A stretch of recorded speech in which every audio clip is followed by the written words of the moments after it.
जी students अॼु पाण वटि फस्ट ईयर इंग्लिश जो जेको यूनिट आहे 6 उनखे पाण ॾिसंदासीं।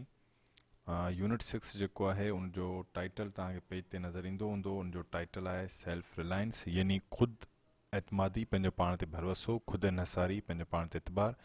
हीउ जेको यूनिट आहे, जेको टेक्स्ट आहे, इहो राल्फ वाल्डो एमर्सन जो हिकिड़ो एसे आहे, हिकिड़ो पैराग्राफ आहे, फिलोसॉफिकल जेको आहे एसे आहे, उन तां खयो वियो आहे। उनजो एग्ज़र्प्ट आहे, पाण करे चऊं थोरो ख़ुलासो इख़्तिसार आहे। इहो जेको सो अमेरिकन राइटर हो, एसिस्ट हो, फिलोसोफर हो, पोइट हो, राल्फ वाल्डो एमर्सन। ओके, हिन टेक्स्ट खे पाण ॾिसूं था। हाणे जेके बि लिटरेचर सां रिलेटेड जेके प्रोस हूंदा आहिनि उनखे सम्झण जे लाइ पाण खे थोरो उनजे मफ़हूम ते गौर करणो पवंदो आहे। सिर्फ़ु ईअं न आहे त पाण जेका उनजी वर्ड मीनिंग आहे यानी एज़ इट इज़ जेका वर्ड टू वर्ड मीनिंग आहे उन ते ॾिसी करे पाण उनखे सम्झी सघूं। अगरि ईअं ई पाण वेंदासीं त पाण खे उनजी माना सम्झण में इलाही ॾुखियाई थींदी। ठीकु आहे, सो थोरो उनजो जेको सेंस आहे उनखे पाण खे ज़हन में रखणो पवंदो। हाणे हिनखे पाण शुरू कयूं था। To believe your own thought. To believe your own thought जी माना आहे पंहिंजा जेके तव्हांजा थॉट्स आहिनि, जेका सोच आहे, उनखे मञणु, उन ते यकीन रखणु। To believe that what is true for you in your private heart is true for all man. ऐं उन ते मञणु त उहो ई सच आहे जेको तव्हांजे दिलि में मख़फ़ी आहे, जेको तव्हांजे दिलि में लिखियलु आहे। प्राइवेट हार्ट माना जेको तव्हांजे दिलि में आहे, जेको तव्हांजे दिलि में लिखियलु आहे, जेको तव्हांजे दिलि में रखियलु आहे, उहो ई सच आहे सभिनी इंसाननि जे लाइ। That is genius. उहा ई ज़हानत आहे, इहा ई अक़ुलमंदी आहे। Speak your latent conviction. जेको तव्हांजो लिकियलु यकीन आहे, अक़ीदो आहे, उन जे बारे में ॻाल्हायो, उहो ॻाल्हायो, माना उनजो इज़हार करो। लेटेंट माना मख़फ़ी। And it shall be the universal sense. ऐं इहा ई पाण अगरि चऊं पूरे काइनात जे लाइ सही हूंदी, पूरे काइनात जी सम्झ हूंदी। For always the inmost becomes the outmost. छाकाणि त हमेशह जेको इंसान जो ज़ाहिर हूंदो आहे, आउटमोस्ट जेको हूंदो आहे उहो छा हूंदो आहे, माना इनमोस्ट जेको अंदरूनी जेका शइ हूंदी आहे, जेको बातुन हूंदो आहे, उहो ई ज़ाहिर हूंदो आहे। A man should learn to detect and watch that the ray of light which flashes across his mind from within. A man should learn माना हिकिड़े इंसान खे सिखणु घुरिजे to detect ॻोल्हणु छा, and watch ऐं ॾिसणु माना हिकिड़े इंसान खे सिखणु घुरिजे ॻोल्हणु ऐं ॾिसणु that the ray of light त रोशनी जी उहा किरण which flashes across his mind जेका हिन जे ज़हन जे चौधारी गर्दिश थी करे from within जेका हिन जी ज़ात मां आहे। more than the luster of the spheres of bards and sages. उनजी जेका चमक आहे, उनजी जेका रोशनी आहे, वधीक बजाए जेका शाइरनि ऐं दरवेशनि जा जेके दायरा आहिनि उन्हनि खां। माना हिन जी मक़सदु इहो आहे कि जेके तव्हांजे ज़हन में जेके अंदरूनी जेके थॉट्स आहिनि उन्हनि खे तव्हां वधीक प्रिफेर करियो, उन्हनि ते तव्हां फोकस करो, बजाए तव्हां वञी करे दरवेशनि या बुज़ुर्गनि खां जेको आहे कामयाबी जा राज़ था पुछो। Yet he dismisses without notice हिज थॉट। पोइ बि जेको आहे सो ही नज़रअंदाज़ थो करे छॾे, डिसमिस थो करे छॾे छाखे, जेके हिन जा थॉट्स आहिनि। बिकॉज इट इज़ हिज। छाकाणि त माण्हू सम्झो त इहे मुंहिंजा आहिनि ऐं इहे मेमोली आहिनि, माना पंहिंजा जेके मुंहिंजा थॉट्स आहिनि उन्हनि खे उहो एतिरी इंपॉर्टेंस कोन थो ॾे, उन्हनि खे डिसमिस करे थो छॾे, रिजेक्ट करे थो छॾे, नज़रअंदाज़ करे थो छॾे, बिना उन्हनि ते गौर फ़िक्र करण जे। In every work of genius. ज़हानत जा जेके बि कम आहिनि, जेके बि ज़हीन माण्हुनि जा कम आहिनि, वी रिकग्नाइज़ असीं इहो सुञाणूं था, ॾिसूं था, आवर ओन रिजेक्टेड थॉट्स। त उन्हनि जा जेके उन्हनि जे जेके कमनि में असांजा ई थॉट्स आहिनि, असांजूं सोचूं आहिनि जेके असां कॾहिं रिजेक्ट कया हुआ, जिन खे असां नज़रअंदाज़ करे छॾियो। They come back to us with a certain alienated majesty. उहे जेके असांजा नज़रअंदाज़ कयल थॉट्स हुआ, जेके असांजूं सोचूं हुयूं, जेके ख़्याल हुआ, उहे ई असां वापसि मोटनि था हिकिड़ी अलॻि शान और शौक़त सां। माना असां उन्हनि ख़्यालनि खे मेमोली सम्झी करे नज़रअंदाज़ करे छॾियो जेके असांजा थॉट्स हुआ। Great works of art have no more affecting lesson for us than this। ऐं जेके आर्ट जो जेको वॾो कमु आहे, जेको शानदार कमु आहे, उन में या कामयाबी जा जेके कम इन्हनि में असां वटि इन खां वधीक सबक़ु ॿियो कोई कोन्हे। The teach us to abide by our spontaneous impression. उहे असांखे सेखारीनि था त असीं छा ते अमल करूं, छा जी पोवार करूं, जेके असांजा ख़ुदि साख्ता, जेके ख़ुदि ब ख़ुदि असांजा जेके ख़्याल आहिनि, विथ गुड ह्यूमर्ड इनफ्लेक्सिबिलिटी, ख़ुशदिलीअ सां ऐं सख़्ती सां। माना जेके असांजा थॉट्स अचनि था, जेके असांजे अंदरां सोचूं अचनि थियूं, उन्हनि ते असांखे अमल करिणो आहे। Then most when the whole cry of voices is on the other side. जॾहिं भले सभु आवाज़ या जेके ॿिए तरफ़ खां जेके आवाज़ आहिनि जेके सोचूं आहिनि उहे उनजे मुखालिफ़ हुजनि, यानी नेगेटिव थाट्स जेके असांखे अचनि था उन्हनि खां बचिणो आहे, ऐं जेके असांजा पॉज़िटिव थाट्स अचनि था उन्हनि ते असांखे अमल करिणो आहे, उन्हनि ते ध्यानु ॾियणो आहे. अदरवाइज़ ॿी सूरत में tomorrow a stranger will say with masterly good sense precisely what we have thought and felt all the time. सुभाणे केरु ॿियो अजनबी अची उहे सुठे नमूने बहितरीनु अंदाज़ सां उहे थॉट ॿुधाईंदो, एक्सप्रेस कंदो, चवंदो जेके हमेशह असां महसूसु कया. And we shall be force to take, ऐं असीं मजबूर हूंदासीं उनखे ॿुधण जे लाइ, उन ते सोचण लाइ, विथ शेम, उन शर्म सां, our own opinion from another, असांजा पंहिंजा ख़्याल कंहिं ॿिए तरफ़ खां. माना कॾहिं कॾहिं पाण खे ईअं लॻंदो आहे कि असांजा जेके ख़्याल आहिनि उहे मामूली आहिनि, पर वरी जॾहिं केरु ॿियो ई उन्हनि ख़्यालनि ते अची असांखे सुठे नमूने ॿुधाईंदो आहे, पेश कंदो आहे, त पोइ पाण खे शेम पवंदो आहे कि यार ही थॉट्स असांखे आया, असां त एक्सप्रेस कोन कया. माना पंहिंजा जेके थॉट्स आहिनि उन्हनि खे जेको एक्सप्रेस करणु आहे उनजी इंपॉर्टेंस ही पाण खे ॿुधाए पियो हिते हिन पैसेज में. There is a time in every man's education, माना हर माण्हूअ जी ज़िंदगीअ जी तइलीम में हिकिड़ो वक़्तु अचे थो, when he arrives at the conviction, जॾहिं हू उन यकीन ते अचे थो, दैट एनवे इज़ इग्नोरेंस, त जेको हसद आहे उहो जहालत आहे. एनवे पढ़ी सघूं था पाण खे. दैट इमिटेशन इज़ सुसाइड, ऐं जेको नक़ल आहे, जेको तव्हां ॿिए जो नक़ल था करो, उहा सम्झो ख़ुदकशी आहे. That he must take himself for better for worse as his portion, त हिन खे पंहिंजो पाण खे ई सोचणो पवंदो, जेका हिन में नेकी आहे, जेका ख़राबी आहे, जेका सुठाई आहे, पंहिंजे तरफ़ खां ई. That thou the wide universe is full of good, जेतोणीकि हीअ जेका वसी काइनात आहे इहा नेकिन में या सुठाई मां भरी पई आहे. Nothing of substance can come to him but through his toil bestowed on that plot of ground which is given to him to till. हिते टिल जी माना थींदी खेड़ण, पर अञा जो हिकिड़ो दाणो बि उन ताईं कोन ईंदो जेसि ताईं उनखे जेको ज़मीन जो टुकुरो ॾिनो वियो आहे उते उनखे खेड़े नथो, उते उन ते महिनत कोन थो करे. माना जेको ॿिज हू पोखे थो उहा ई उॾणंदो, जेतिरी महिनत कंदो ओतिरो ई उनखे मिलंदो, उनखां वधीक उनखे कोन मिलंदो, तेसि ताईं उनखे कुझु कोन मिलंदो.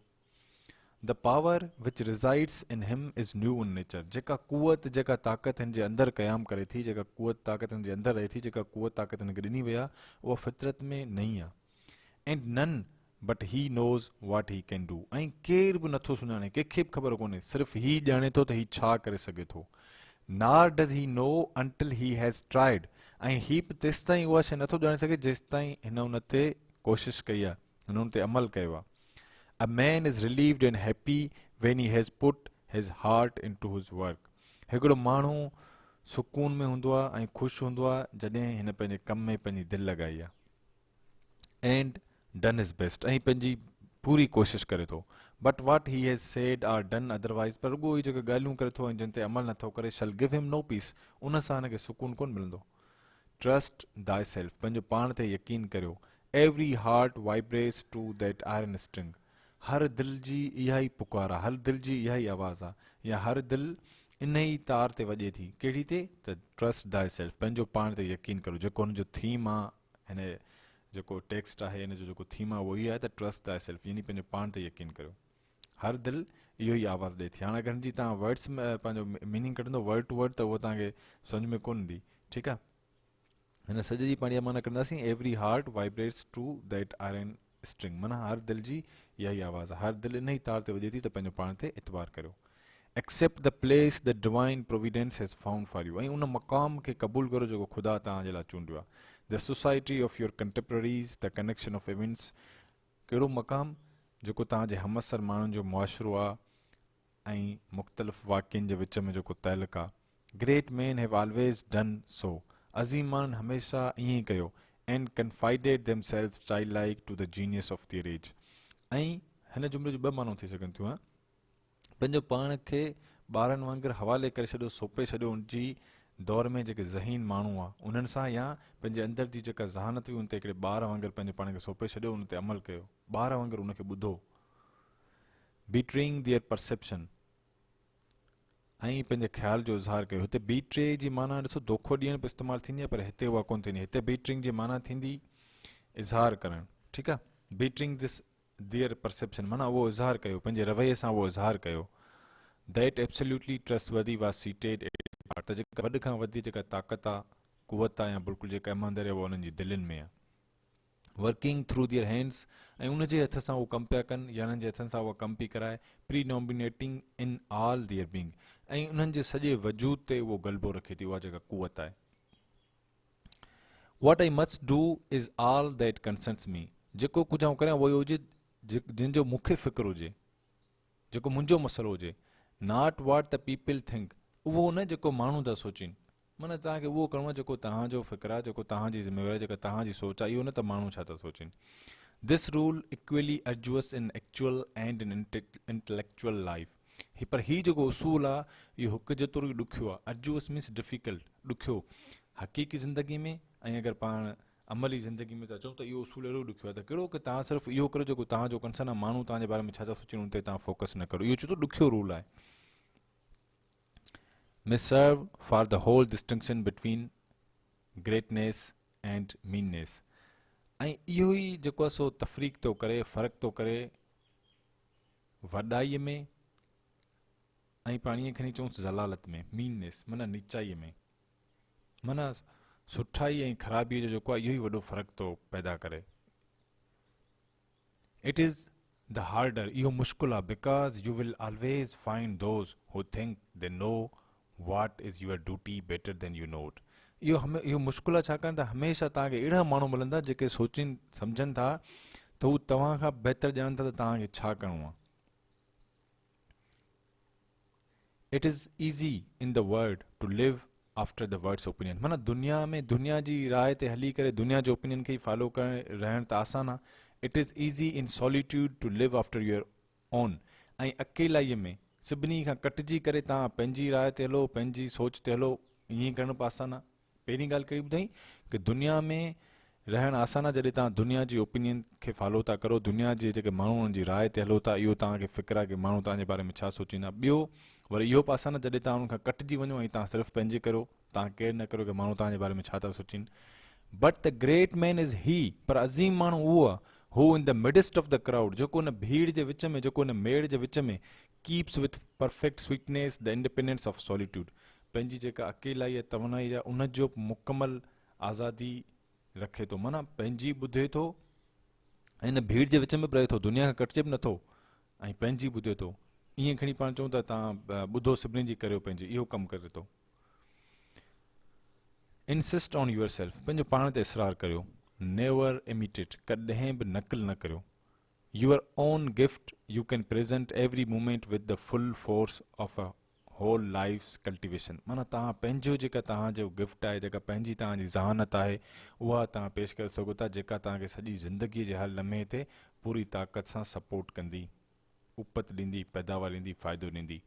But the borrowed talent of another, पर जेका ज़हानत तव्हां ॿियनि खां उधारा वरितो था, माना ॿियनि जी नक़ल था करियो, you have only temporary and incomplete position, उन ते तव्हांजो सिर्फ़ु आर्ज़ी ऐं नामुकमल कब्ज़ो हूंदो, थोरे वक़्त जे लाइ हूंदी जेका तव्हां ॿियनि जी नक़ल करियो था उहा. No man yet knows what it is until that person has exhibited it, माना केर बि माण्हू नथो ॼाणे त उहो छा आहे जेसि ताईं उहो उन्हनि खे ज़ाहिर नथो करे, पंहिंजी सलाहियतुनि जो इज़हार नथो करे. Where if the master who could have taught Shakespeare, यानी उहो टीचर किथे आहे जे शेक्सपियर खे सेखारियो, शेक्सपियर खे पढ़ायो. Where is the master who could have taught Shakespeare, माना उहो टीचर किथे आहे जेको शेक्सपियर खे सेखारे पियो सघो. शेक्सपियर पाण खे ख़बर आहे इंग्लिश लिटरेचर जो हिकिड़ो वॾो नालो आहे, पोइट आहे ऐं प्ले राइट आहे. ओके, ठीकु आहे. ऐं वेयर इज़ द मास्टर हू कुड हैव इंस्ट्रक्टेड फ्रैंकलिन, ऐं उहो टीचर किथे आहे जेको फ्रैंकलिन खे हिदायत ॾेई सघियो. बेंजामिन फ्रैंकलिन जेको अमेरिकन हिकिड़ो फिलोसोफर हो, राइटर हो, साइंटिस्ट हो, इन्वेंटर हो. आर वाशिंगटन, या जेको वाशिंगटन हो उनखे, वाशिंगटन कहिड़ो, जॉर्ज वाशिंगटन जेको फर्स्ट प्रेसिडेंट हो यूनाइटेड स्टेट्स जो. आर बेकन, आर न्यूटन, या बेकन या न्यूटन. फ्रांसिस बेकन जेको इंग्लिश फिलोसोफर हो, ऐं आइज़ैक न्यूटन जेको फिज़िक्स जो वॾो साइंसदान हो. इन्हनि सभिनी जा मिसाल पुछो कहिड़ो, इन्हनि खे कहिड़े टीचर सेखारियो, या उहो टीचर किथे आहे जो इन्हनि खे सेखारे पियो सघियो. Every great man is a unique, हर अज़ीम माण्हू मुनफ़रिद आहे. Shakespeare will never be made by the study of Shakespeare, तव्हां जेको आहे सो शेक्सपियर नथा थी सघो शेक्सपियर खे पढ़ी करे, माना शेक्सपियर खे पढ़ी करे तव्हां हिकिड़ो शेक्सपियर नथा ठाहे सघो. Do that which is assign to you, उहो करियो जेको तव्हांखे सौंपियो वियो आहे, जेको तव्हांखे ॾिनी वई आहे, माना जेका सलाहियत तव्हां में कुदरत तरफ़ां ॾिनी वई आहे। And you can not hope too much or dare too much, ऐं तव्हां ज़्यादा जी उमेद नथा रखी सघो, न ज़्यादा जी कोशिश करे सघो था, हिम्मत करे सघो था। Abide in the simple and noble regions of thy life, पंहिंजी ज़िंदगीअ जो सादो ऐं अज़ीम हिसो गुज़ारियो या जियो। ओबे यूर हार्ट, पंहिंजी दिलि जी मञो, पंहिंजे अंदर जी ॻाल्हि मञो। And you shall reproduce your own creative world again, ऐं तव्हां पंहिंजी तख्लीक़दा दुनिया वरी पैदा करे वेंदो, क़ाइमु करे सघो था। सोसाइटी नेवर एडवांसिस, दुनिया या मुआशिरो जेको आहे सो कॾहिं बि तरक़ी नथो करे। सोसाइटी नेवर एडवांसिस, मुआशिरो तरक़ी नथो करे। It recedes as fast on one side, माना हिकिड़े तरफ़ खां इहो इलाही नुक़सान में थो वञे, इलाही घटिजे थो, इलाही पोयां थो वञे। As it gains on the other side, जीअं ई हिकिड़े तरफ़ वधे थो, हिकिड़े तरफ़ फ़ाइदो थो हासिल थिए त ॿिए तरफ़ नुक़सान थो थिए। इट अंडरगोज़ कंटिन्यूअल चेंजिस, इहो मुसलसल लगातार तब्दील मां गुज़रंदो रहे थो। इट इज़ बारबेरियस, कॾहिं कॾहिं इहो वहशी हूंदो आहे, जहालत हूंदी आहे। इट इज़ सिविलाइज़्ड, कॾहिं कॾहिं महज़ूब हूंदो आहे। इट इज़ रिलीजियस, मज़हबी हूंदो आहे। इट इज़ रिच, अमीर हूंदो आहे। इट इज़ साइंटिफिक, कॾहिं कॾहिं साइंटिफिक हूंदो आहे। But this change is not for better, पर इहा जेका तब्दीली आहे इहा बहितरी लाइ कोन हूंदी आहे। For everything that is given something is taken, छो जे जॾहिं बि का शइ ॾिनी वञे थी त का शइ वरी बदिले में वरिती वञे थी। Society acquires new arts and loses old instincts, मुआशिरे जेके नवां आर्ट हासिल कया, जेके नवां तरीक़ा हासिल कया, ऐं पुराणियूं जेके ख़्याल हुआ, पुराणा जेके रुझान हुआ, उन्हनि खे विञाए छॾियो। What a contrast between the well-clad, reading, writing, thinking, civilized, with a watch, a pencil, and a bill of exchange in his pocket, and the naked savage. What a contrast, माना कहिड़ो फ़र्क़ु आहे या भेट आहे हिकिड़े ख़ुशि लिबास, पढ़ियल लिखियल, सोचींदड़ महज़ब शख़्स जे वटि हिकिड़ी वॉच आहे, पेंसिल आहे या नोट्स आहिनि हिन जे खीसे में, एंड द नेकेड सेवेज, ऐं हिकिड़ो उघाड़ो वहशी जेको जाहिल पाण खणी चऊं।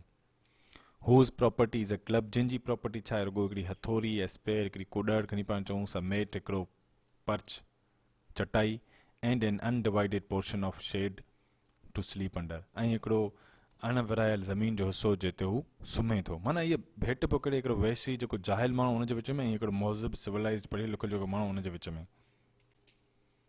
ठीकु आहे, हाणे वरी हिन ॿिनि जे भेट में माण्हुनि जे विच में कहिड़ी भेट पियो करे, यानी हिकिड़ो पढ़ियल लिखियल ऐं जेको वहशी या जेको जाहिल आहे हुनजे विच में। But compare the health of the true man, पर छो तो तव्हां हिन ॿिन्ही माण्हुनि जी सिहत खे भेटे ॾिसो, एंड यू शैल सी, ऐं तव्हां ॾिसंदो that the civilized man has lost हिज एबओरिजिनल स्ट्रेंथ, त जेको ई सिविलाइज़्ड माण्हू आहे, जेको पढ़ियो लिखियो माण्हू आहे, जेको तरक़ी याफ़्ता माण्हू आहे, उहो पंहिंजी असली ताक़त जेका आहे उहा विञाए वेठो आहे। If the traveller tell us truly, जेकॾहिं को मुसाफ़िर असांखे सची कहाणी ॿुधाए, strike the savage with a broad axe, जेको वहशी माण्हू आहे, जेको अणपढ़ियल माण्हू आहे, जेको झंग में परे, हुनखे जेकॾहिं ज़ोर सां कुहाड़ी हई वञे, and in a day or two the flesh shall unite and heal as if you struck the blow into soft pitch, त उहो ॾींहं या ॿिनि में जेको आहे सो उनजो ज़ख़्म भरिजी वेंदो, हील थी वेंदो, ऐं ईअं लॻंदो जहिड़ो तव्हांखे नरम मिटीअ में जेको उहो कुहाड़ो आयो। And the same blow shall send the civilized man to his grave, ऐं साॻी धक जे तव्हां हिकिड़े पढ़ी लिखे तरक़ी याफ़्ता इन अॼु जे दौर जे माण्हू खणंदो त उहो पंहिंजी क़बर ताईं पहुची वेंदो, माना उहो मरी वेंदो। The civilized man has built a coach, civilize तरक़ी याफ़्ता माण्हुनि जेके अॼु जे माण्हुनि जी ॻाल्हि पियो करे, उन्हनि जेको आहे सो कोच ठाही आहे, माना बस खणी ठाही आहे, गाॾियूं ठाहियूं आहिनि। But has lost the use of his feet, पर पंहिंजे पेरनि जो जेको इस्तेमालु आहे उहो विञाए वेठो आहे। He is supported on crutches but lacks so much support of muscles, crutches माना बैसाखियूं जेके थींदियूं आहिनि, काठ जूं घोड़ियूं जेके थींदियूं आहिनि, माना ही उन्हनि जे सहारे पियो हले, पर पंहिंजी मसल्स जेके आहिनि, उन्हनि जी पठनि जी जेका सपोर्ट आहिनि उहा न घटि आहे, थोरी आहे, उनजी ताक़त विञाए वेठो आहे। माना ही जेके इलेक्ट्रॉनिक गैजेट्स आहिनि, जेके मटेरियलिस्टिक शयूं आहिनि, जेका उन तरक़ी कई आहे, इन्हनि जी सहारे ते पियो हले, इन्हनि जी बैसाखी के बिना उहो हाणे हली कोन पियो सघे। He has a fine modern watch, हिन वटि हिकिड़ी जदीद वॉच आहे, घड़ी आहे, but he fails of the skill to tell the hour by the sun, पर सिज खे ॾिसी करे ही तव्हांखे कलाक ॿुधाइण जी जेका महारत आहे, टाइम ॿुधाइण जी जेका महारत आहे, उहा हाणे कोन रही आहे हाणे। एंड एलमेनिक ही हैज़, एलमेनिक माना इहे पाण जंतरी जेके पाण चऊं, कैलेंडर था चऊं, जंहिंमें सॼो साल जो कैलेंडर हूंदो आहे। And so being sure of information when he wants it. ऐं हिन वटि जेका इंफॉर्मेशन हूंदी आहे उन मां सॼी हासिल थो करे, हिनखे जेको हूंदी आहे उन मां हिनखे इंफॉर्मेशन मिलंदी। The man in the street does not know a star in the sky. ऐं अॼु जो जेको तरक़ी याफ़्ता माण्हू जो गली में उनखे आसमान में जेके तारो आहे उनजे बारे में ख़बर कोन्हे। The solstice he does not observe. हिनखे जेको आहे सॉल्स्टिस जे बारे में ख़बर कोन्हे। सॉल्स्टिस साल जो वॾे में वॾो ॾींहुं ऐं साल जी जेका वॾे में वॾी राति थिए थी उनखे त पाण चऊं 21 जून आहे ऐं 21 डिसंबर, 21 या 22 डिसंबर ते, ठीकु आहे। साल जो वॾे में वॾो ॾींहुं ऐं साल जी वॾे में वॾी राति हिनखे सॉल्स्टिस था चऊं।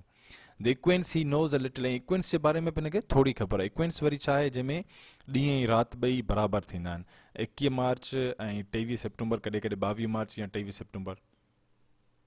And the whole bright calendar of the year is without a dial in his mind. ऐं जेके सॼे साल जो जेको रोशन हिकिड़ो कैलेंडर आहे उहो हुनजे ज़हन में आहे बिना सोचण जे, ठीकु आहे।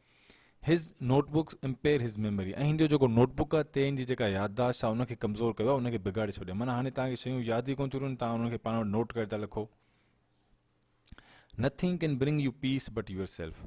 केर बि तव्हांखे सुकून नथो ॾेई सघे सवाइ तव्हांजी पंहिंजी ज़ात जे। Nothing can bring you peace but the triumph of principles. ऐं केर बि तव्हांखे सुकून नथो ॾेई सघे सवाइ तव्हांजे उसूलनि जी कामयाबीअ जे। हाणे हीउ एक्सेप्ट कयो वियो जेको राल्फ वाल्डो एमर्सन जो एसे हो उन तां, जंहिंमें हिन मुख़्तलिफ़ शयूं ॿुधायूं। जेको हुनजो जेको थीम हो इहो हुयो त ख़ुदि एतमादी, ख़ुदि इन्हिसारी। माना जेके तव्हांजे ज़हन में जेके थाट्स अचनि था, तव्हांजो जेको टैलेंट आहे, तव्हां में कुदरती जेके सलाहियतूं आहिनि उन्हनि जो तव्हां इज़हार करियो, उन्हनि ते तव्हां कमु करियो, बजाए ॿियनि खे कॉपी या नक़िल करण जे। हिकिड़ी शइ हिन इहा ॿुधाई। ॿियो जेका सोसाइटी आहे जेका मॉडर्न थींदी पई वञे, जेका तरक़ी करे पई वञे, उनजो हिकिड़ो ॿियो एस्पेक्ट हिन ॿुधायो त जेके शयूं पाण खे मिलनि पियूं उनजे भेट में वरी कुझु शयूं पाण खे वञनि बि थियूं, जंहिंजो बि हिन पाण खे मिसाल ॾिनूं। ॿियो हुन टे शयूं पाण खे अहम ॿुधायूं। हिकिड़ो त दुनिया में रही, माना दुनिया में तव्हां रहो था ऐं उनजी ओपिनियन ते तव्हां हलो था, माण्हुनि जे ओपिनियन ते तव्हां हलो था, उहो आसान आहे। या त तव्हां दुनिया खे कटिजी सॉलिट्यूड इख्तियार करो, अकेलाई में हलिया वञो ऐं तव्हां पंहिंजी ॻाल्हि ॿुधो, पंहिंजी जेके शयूं ते अमल करो, उहो बि ईज़ी आहे। टी जेका शयूं ॿुधाई त जेका ग्रेट माण्हू कनि था उहा कहिड़ी हुई त हिन दुनिया में बि रहनि था ऐं पंहिंजी जेका सॉलिट्यूड इंडिपेंडेंस आहे उनखे बरक़रार रखनि था। माना माण्हुनि जा ओपिनियन पाण ते हावी थियण नथा ॾियनि। हीअ जेका हुई टेक्स्ट हुई जेके कोशिशि कई असां एक्सप्लेन करण जी। नेक्स्ट वीडियो में जेको आहे कि नेक्स्ट टेक्स्ट सां हलंदासीं। Till then bye bye. ऐं यूनिट्स जेके बि आहिनि पंहिंजा हिन जा थिया आहिनि हेसि ताईं प्ले लिस्ट में तव्हांखे लिस्ट मिली वेंदी, उनमें हिन जा वीडियोज़ पियल आहिनि। चैनल ते अगरि तव्हां फस्ट टाइम आया आहियो त सब्सक्राइब लाज़मी कजो।